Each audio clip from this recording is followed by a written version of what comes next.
How's it going, fam? Mauricio back with you guys on another little lesson session. It is October 5th, and as you guys can see, it's 8:46. As you guys know, this is definitely out of the time to actually trade, and it's also Monday. I typically don't trade on Mondays, but I actually like some things that are happening. This could or could not happen, so this is just going to be a quick out view.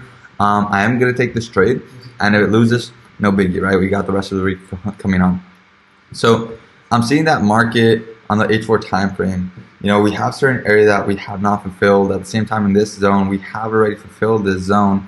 So what am I looking at? I'm looking at these little wicks over here. So we fulfilled that area.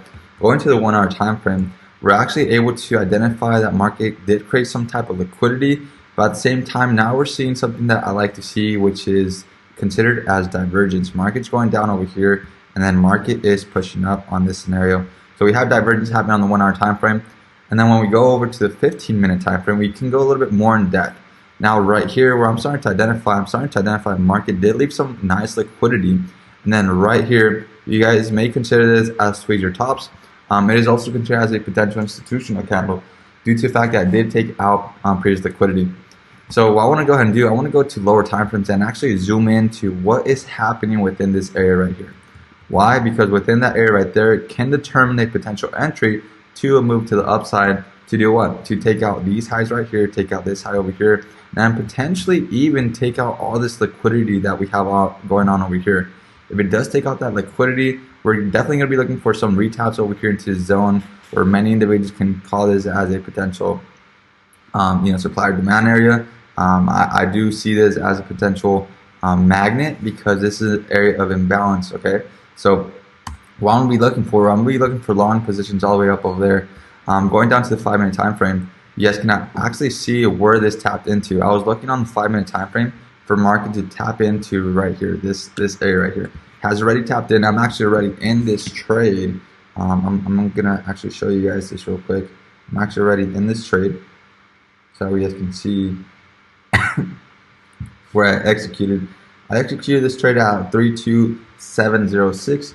32706, so right around this area right here, okay? And you guys will be able to see market currently running.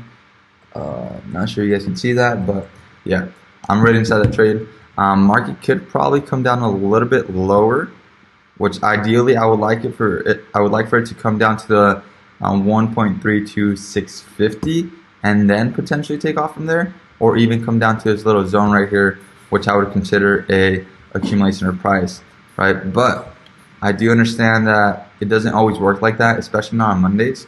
So I'm gonna be looking for some buying opportunity from this scenario right here. But I'm gonna go ahead and put out the two scenarios that could have happened, which is going to be right here for that 12 pip stop loss, and looking for at least a 1, 2, 3 take profit as a first take profit, which will lead us to these highs over here. If you guys can actually identify that, and then finally leading us up to taking out this liquidity up over here for a potential 1 to 5 and potentially coming out fulfilling this imbalance zone, which should lead us to a potential around 1 to 7 reward. So this is a trade that I'm currently taking, I'm currently in. Again, I would like for market to come down a little bit lower into this area. So if you guys see this trade, if it is uploaded, and by the time that's uploaded you guys see this, these are areas that I'm looking for, right? And again, it is Monday. I don't usually trade on Mondays, but I want to go ahead and start the week up right. So with that said, I hope you guys had a great little lesson, live analysis on USD With that said, take advantage of it. Look, analyze, and do your own due diligence, whatever it is that said. And I'll see you guys in the next one. Bye bye.